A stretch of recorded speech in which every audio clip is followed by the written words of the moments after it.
So this chapter of Black Clover, I'd be lying, I'd be disingenuous with you guys if I didn't keep it 1000% real with what that reminded me of, and I'm sure a lot of people will agree with me.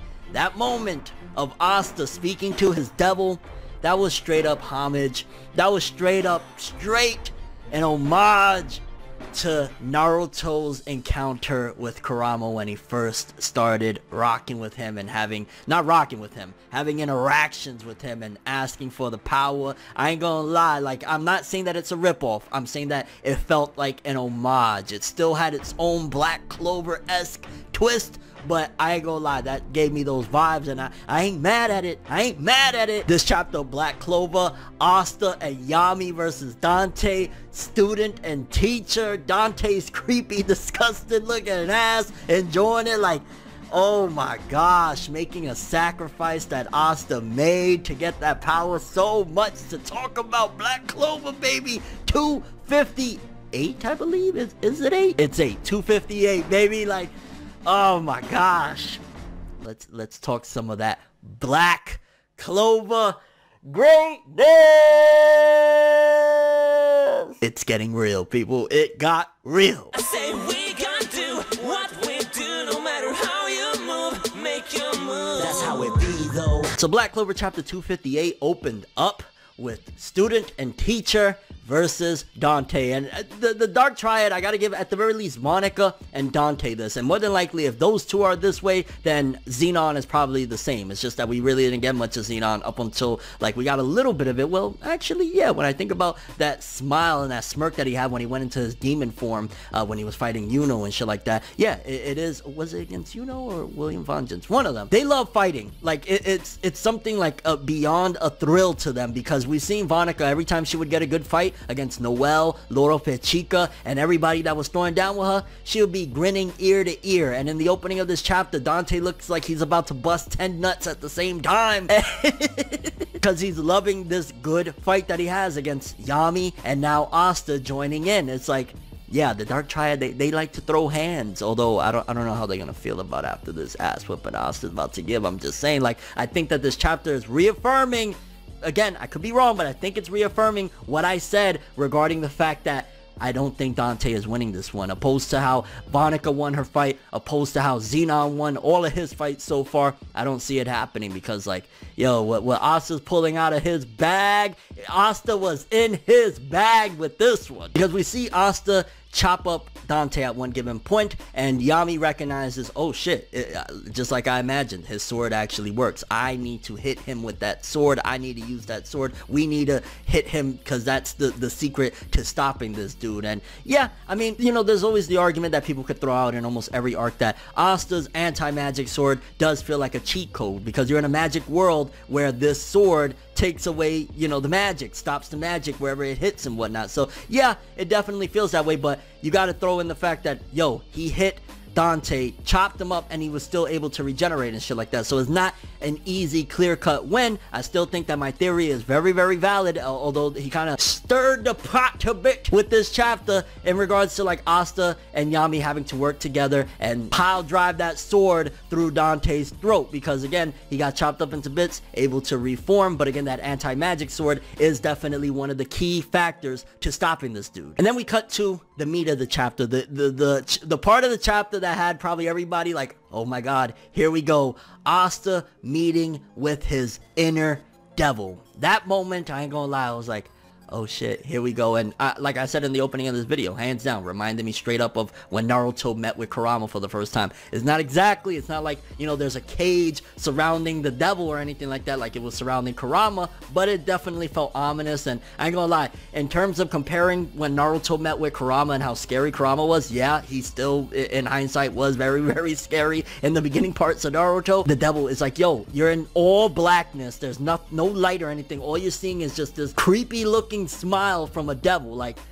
he got him beat in terms of having me fucking petrified. I'd shit myself, like, what am I doing here? And then Asta starts giving us a little bit of context in terms of he's seemingly had an encounter with him before, and he says he should have met with him like this, and that from now on, he's going to meet with him like this. Again, similar to like Naruto, when Naruto had the first encounters with Kurama, and then he said, from now on, I'm going to try and approach you like this and have conversations and shit like that. So definitely gave me a lot of vibes, and it was very reminiscent of like early Naruto with his interactions with Kurama. Although with this one, it seems as though like the devil doesn't really talk too much. He doesn't really give too much of a fuck for what Asta has to say, seemingly. And he's a little bit more vicious, because we'll get to it in a second, what he says regarding like, give me something, then I give you something, fool. And Asta says he could tell that the devil wants to win, which it would make sense because he was already disrespected and insulted when Lucifero, which I don't know if he was able to hear that and know that. I can't remember, did Dante say it out loud or whatnot regarding this devil being a no-name and shit like that? But Asta could tell that also the devil wants to win this one, which it will make sense. He's competitive. Like, first of all, you shitted on me, said I'm a no-name, and then on top of that, you beating the brat that I'm rocking with right now, even though I might hate him or not like him or give a shit about him.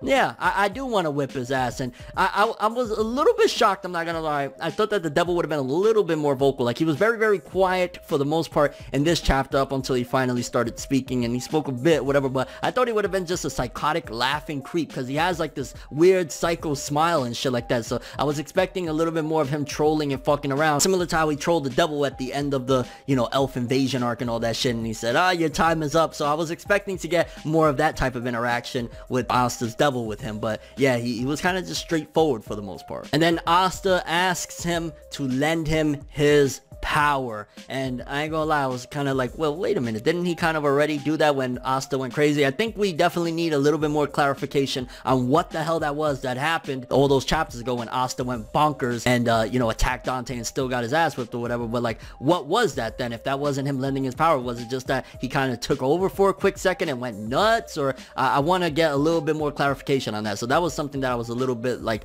confused about, like, well, what do you mean? Didn't you do it last time and you got your ass kicked? What's gonna be different now? But then again, I guess if he's lending him the power, it's a little bit different than him taking over and going absolutely rampage mode. And he seemingly agrees. He says, yo, alright, I'll lend it to you, but you're too weak, so I'm going to need something in return. And that's what's kind of making me wonder, okay, because we get the visual, which very, very dope art of Asta with the arm and shit like that, whatever, but seemingly he had to sacrifice his arm in order to get that devil arm. So right now Asta's rocking with just one arm from the devil, which I'm wondering how strong that is in comparison to like the Dantes and Vanikas and Xenon when they do the devil transformation. Is it more closer because the devil is not all the way in the other world, like, you know, that far apart? He's right here in the Grimoire, or what's going on there? Because we see again Asta has that devil arm, and also does Asta lose his arm completely? Like, is he not gonna have an arm, or is it going to be like burnt to a crisp after this? Like, what type of exchange exactly are we talking about? Because we don't see the arm like disappear and then, you know, just a flame show up or anything like that. His arm is just immediately turned into that. So I'm wondering, is Asta going to be missing an arm after this, or is it going to be burnt to a crisp, or does he get it back after the battle is over and after the devil